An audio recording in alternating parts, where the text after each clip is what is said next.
জুলাই জাতীয় সনদ বাস্তবায়নের জন্য বিশেষজ্ঞ প্যানেলের পরামর্শে কাজ করতে গিয়ে অন্তর্বর্তী সরকারের বিপদ বাড়ছে।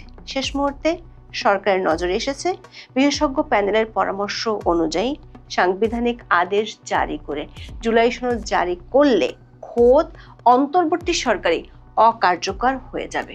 কারণ সনদে নির্বাচনকালীন তত্ত্বাবধায়ক সরকার ব্যবস্থা প্রবর্তনের কথা বলা হয়েছে।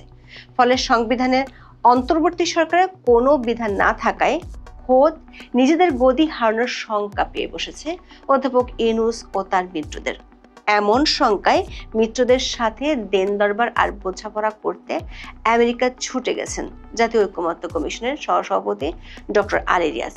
সূত্রগুলো বলছে যুক্তরাষ্ট্র বসে মিত্রদের মধ্যে আগামী নির্বাচনে আসন ভাগাভাগি নিয়ে সমঝোতার জন্য আলোচনা হওয়ার কথা ছিল, কিন্তু অধ্যাপক রিয়াজের প্রস্তাবে নিজের গদি হারানোর শঙ্কায় সে আলোচনার মোড় এখন ঘুরে গেছে।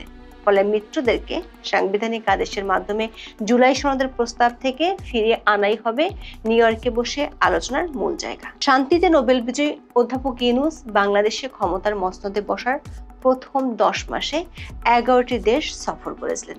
নির্বাহী আদেশে নিজের এবং নিজের প্রতিষ্ঠানের কোটি কোটি টাকা কর মওকুফের পর রাষ্ট্রীয় টাকায় তার ও তার মিত্রদের এমন প্লেজার ট্রিপ ব্যাপক সমালোচনার জন্ম দিয়েছিল। সবশেষ লন্ডন সফরে গিয়ে বহু চেষ্টা করেও ব্রিটিশ প্রধানমন্ত্রীর দেখা না পাওয়াটাকে বিশ্লেষকরা বাংলাদেশের অন্তর্বর্তী সরকারের কূটনৈতিক বড় ব্যর্থতা বলে মনে করেন। আবার লন্ডনে তারেক রহমানের সাথে বৈঠকের কারণে দুই মিত্র জামায়াত ইসলামী এবং এনসিপি গোস্বা করে বসে। তখন তিনি পড়েছিলেন শ্যাম রাখি না কুল রাখি অবস্থায়। সব দিকে ব্যর্থ হয়ে শেষ পর্যন্ত ফেব্রুয়ারিতে নির্বাচন হবে বলে মৃদু ঘোষণা দিয়ে দেন। সেই ঘোষণায় সংকট আরো বেড়েছে। দুই মিত্র এনসিপি ও জামাত অধ্যাপক ইউনূসের জন্য বিপদ বাড়াচ্ছে। অবশ্য অনেকে মনে করেন জামাত ও এনসিপির এই অবস্থান চাইনিজের সেট মেনুর মতোই, আগে থেকে ঠিক করা নাটক। তারেক রহমানের সাথে লন্ডন বৈঠকের আলোচনা অনুযায়ী 15ই আগস্টের মধ্যে শেষ হওয়ার কথা ছিল জুলাই সনদ আর জাতীয় ঐকমত্য কমিশনের নাটক। না পেরে প্রথমে 1 মাস মেয়াদ বাড়ানো হয়, তাতেও কাজ হয়নি, বাড়িয়েছে আরো 1 মাস। 15ই অক্টোবর শেষ হবে সেই মেয়াদ। মিত্রদের মন রাখতে কয়েক দফা নানাভাবে ঘষা মাজা করে অধ্যাপক রিয়াজের কমিশন 11ই সেপ্টেম্বর সনদের খসড়া চূড়ান্ত করেছে। এতে থাকা সংস্কারের 84টি সিদ্ধান্তের 11টিতে বিভিন্ন দলের আপত্তি রয়েছে। দর্শক, গত 13 মাসে একটি দৃশ্য বেশ পরিচিত হয়ে উঠেছে। সেটি হলো এনসিপি আর জামাত যা বলে তা যেমন অধ্যাপক ইউনূস শুনে, আবার অধ্যাপক ইউনূস যখন তাদের ডাকে তখনই তারা সাড়া দেয়। এমন বন্ধুত্বপূর্ণ সম্পর্কে অবাক করা বিষয় হলো মাত্র 11টি বিষয় আগামী নির্বাচিত সংসদে শুরু হবে এই সিদ্ধান্ত জামাত ও এনসিপি মানছে না। যে কারো কাছে মনে হতে পারে পিআর পদ্ধতিতে নির্বাচন কিংবা গণপরিষদ নির্বাচন এগুলো লোক দেখানো নাটক ছাড়া আর কিছুই নাই। এখনো পিআর পদ্ধতিতে উচ্চকক্ষ গঠন সহ কয়েকটি সিদ্ধান্ত ক্ষমতায় গেলে বাস্তবায়নে রাজি নয় বিএনপি। আবার পিআরের দাবিতে আন্দোলনে নেমেছে জামাত সহ 7 দল। এর মধ্যে মূল ফ্যাসাদবাদে জুলাই জাতীয় সনদ কিভাবে বাস্তবায়িত হবে তা নিয়ে ঐকমত্য কমিশন এ নিয়ে 2 দফা আলোচনা করে নিজেদেরকে ঠিক করা একটি বিশেষজ্ঞ টিমের সাথে। সে টিমে ছিলেন 2 জন বিচারপতি, 1 জন আইনের শিক্ষক এবং 3 জন আইনজীবী। এই 6 জনের মধ্যে 2 জন বিএনপি ও 2 জন জামাতের সমর্থক হিসেবে পরিচিত, আর বাকি 2 জন ডক্টর কামাল হোসেনের ঘনিষ্ঠ। শেষ পর্যন্ত এই 6 বিশেষজ্ঞের পরামর্শে গত 17ই সেপ্টেম্বর রাজনৈতিক দলগুলোর সাথে সংলাপে ঐকমত্য কমিশন 3টি প্রস্তাব তুলে ধরে। সেগুলো হলো 1, অন্তর্বর্তী সরকার জুলাই ঘোষণার 22 নম্বর অনুচ্ছেদের অধীনে একটি সাংবিধানিক আদেশ জারি করতে পারে যেখানে জুলাই সনদে উল্লেখিত মৌলিক সংস্কার প্রস্তাবগুলো থাকবে। এই আদেশ তাৎক্ষণিকভাবে কার্যকর হবে। দ্বিতীয়ত, ওই আদেশে গণভোটের বিধান রাখা যেতে পারে এবং সংসদ নির্বাচনের সঙ্গে একই দিনে গণভোট হবে। সবশেষ যদি গণভোটের হ্যাঁ জয়যুক্ত হয় তাহলে তা কার্যকর হওয়ার তারিখ থেকে অনুমোদিত হবে। সরকার একাধিক সূত্রগুলো বলছে এই 3টি প্রস্তাব নিয়ে সমঝোতার জন্য অধ্যাপক ইউনূস 3 মিত্রদলের 4 সদস্যকে নিজের সাথে নিউ ইয়র্কে নিয়ে যাওয়ার সিদ্ধান্ত নেন। সেখানেও বাধে বিপত্তি। জাতিসংঘের সাধারণ পরিষদের ৮০তম অধিবেশনে অংশ নিতে অধ্যাপক ইউনূস ২১শে সেপ্টেম্বর মধ্যরাতে বাংলাদেশ ছাড়বেন। ১৭ই সেপ্টেম্বর এক সংবাদ সম্মেলনে পররাষ্ট্র উপদেষ্টা জানান, প্রতিনিধি দলে অংশ নেবেন বিএনপি মহাসচিব মির্জা ফখরুল ইসলাম আলমগীর ও বিএনপির ভারপ্রাপ্ত চেয়ারম্যান তারেক রহমানের পররাষ্ট্র বিষয়ক উপদেষ্টা হুমায়ুন কবির, জামায়াতে ইসলামীর নায়েবে আমির সৈয়দ আব্দুল্লাহ মোহাম্মদ তাহের এবং জাতীয় নাগরিক পার্টি বা এনসিপির সদস্য সচিব আক্তার হোসেন। বিএনপির সদস্য ২ জন হওয়ায় নিজেদের ছোট দল ভাবতে শুরু করে অন্য ২ মিত্র। তারা গো ধরেন তাদেরও সদস্য সংখ্যা সমান করতে হবে। দৈনিক সমকালের রিপোর্টে বলা হয়েছে, প্রতিনিধি দলে বিএনপির ২ নেতা থাকায় জামাত ও এনসিপি তাদের দল থেকে ২ জন করে প্রতিনিধি নিতে সরকারকে অনুরোধ করে।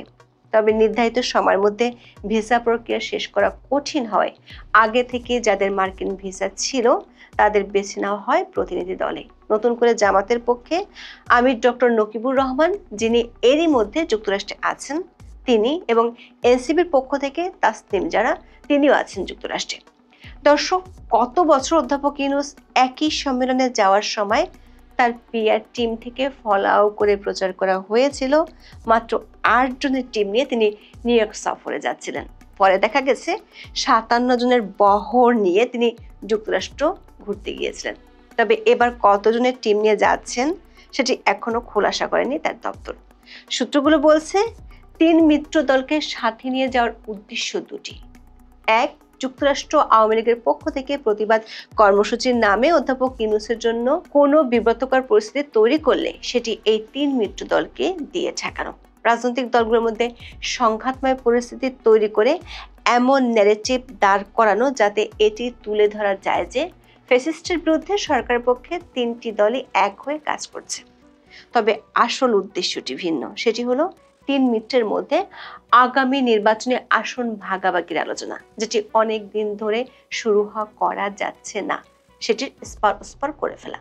জামাত সহ ইসলামী দলগুলো এবং এনসিপি সহ অন্যান্য মিত্র দল সব মিলিয়ে বিএনপির কাছ থেকে ৮০ থেকে ১০০টি আসন চেয়েছে। এছাড়া ৩০ থেকে ৫০টি আসন উন্মুক্ত রাখার প্রস্তাব দিয়েছে। সূত্রগুলো বলছে, এই আসন ভাগাভাগি নিয়ে সমঝোতা হলে জুলাই সনদ নিয়ে কোনো উচ্চ বাচ্য করবে না কোনো মিত্র দলই। তবে সেখানেও শেষ মুহূর্তে বিপত্তি বেঁধে গেছে। বিপত্তিটি বাঁধিয়েছেন অধ্যাপক আলী রিয়াজ। সে বিপত্তি অধ্যাপক ইউনূসের জন্য এমন একটি সমস্যা তৈরি করেছে যেটির কারণে কমিশনের প্রস্তাবিত সুপারিশ অনুযায়ী জুলাই সনদ বাস্তবায়িত হলে অন্তর্বর্তী সরকারের আর অস্তিত্বই থাকবে না। বিশেষজ্ঞ প্যানেলের পরামর্শ অনুযায়ী ডক্টর রিয়াজের কমিশনের প্রস্তাব হলো, সনদে যেসব সাংবিধানিক সংস্কার প্রস্তাব দেওয়া হয়েছে সাংবিধানিক আদেশ জারি করলে তার সঙ্গে সঙ্গে কার্যকর হয়ে যাবে। আর সনদে বলা হয়েছে নির্বাচনকালীন সরকার হবে তত্ত্বাবধায়ক সরকার, কারণ নির্বাচনকালীন তত্ত্বাবধায়ক সরকার নিয়ে সব দলই ঐক্যমত্যের কথা জানিয়েছে। এখন কমিশনের সুপারিশ অনুযায়ী জুলাই ঘোষণাপত্রের ২২ ধারা অনুযায়ী সাংবিধানিক আদেশ জারি করা হলে অটোমেটিক্যালি অন্তর্বর্তী সরকার বিলুপ্ত হয়ে যাবে। কারণ গত বছর ৮ই অগস্ট সংবিধানের ১০৬ অনুচ্ছেদ অনুযায়ী আদালতের মতামতের ভিত্তিতে যে অন্তর্বর্তী সরকার গঠিত হয়েছিল তার কোনো অস্তিত্ব বর্তমান সংবিধানে নেই। আবার জুলাই ঘোষণাপত্র পাঠ করেছেন অধ্যাপক ইউনূস, কিন্তু এই ঘোষণার কোনো আইনগত ভিত্তি নেই। ফলে তার অধীনে কিভাবে সাংবিধানিক আদেশ জারি করা হবে? সরকার একাধিক সূত্র বলছে, সনদ বাস্তবায়নে সংবিধানের ১০৬ অনুচ্ছেদ অনুযায়ী সুপ্রিম কোর্টের মতামত গ্রহণ করা যায় কি না এমন প্রস্তাব বিএনপির পক্ষ থেকে দেওয়া হয়েছে। এখানেও সরকারের শঙ্কা আছে। আদালতের মত যদি সাংবিধানিক আদেশের পক্ষে যায় তাহলে বিলুপ্ত হয়ে যাবে অধ্যাপক ইউনূসের নেতৃত্বাধীন অন্তর্বর্তী সরকার। বিশেষ করে সেনা প্রধানের সাথে প্রধান বিচারপতির একান্ত বৈঠকের পর সে ঝুঁকি নিতে রাজি নন অধ্যাপক ইউনূস ও তার মিত্ররা। ২০ সেপ্টেম্বরের বৈঠকে অধ্যাপক রিয়াজ সরাসরি বলেছেন, সরকার রাজনৈতিক বিষয়কে আদালতে নিয়ে যেতে চায় না। শেষ মুহূর্তে এমন শঙ্কার বিষয় ধরা পড়ায় ওই রাতে আমেরিকা চলে গিয়েছেন অধ্যাপক আলী রিয়াজ। সূত্রগুলো বলছে, ৩ মিত্রের সাথে অধ্যাপক ইউনূস যে বৈঠক করবেন সেখানে অধ্যাপক রিয়াজও থাকবেন। আসন ভাগাভাগির সমঝোতার চেয়ে এখন সরকারের কাছে গুরুত্বপূর্ণ হলো সাংবিধানিক আদেশের প্রস্তাব থেকে সরে আসা এবং কোনোভাবেই যাতে সনদ নিয়ে আদালতে যেতে না হয়। শেষ পর্যন্ত রাষ্ট্রীয় টাকায় ডক্টর ইউনূসের মিত্রদের মধ্যে কতটুকু সমঝোতা হয় সেটার জন্য কয়েকটা দিন অপেক্ষা করতে হবে।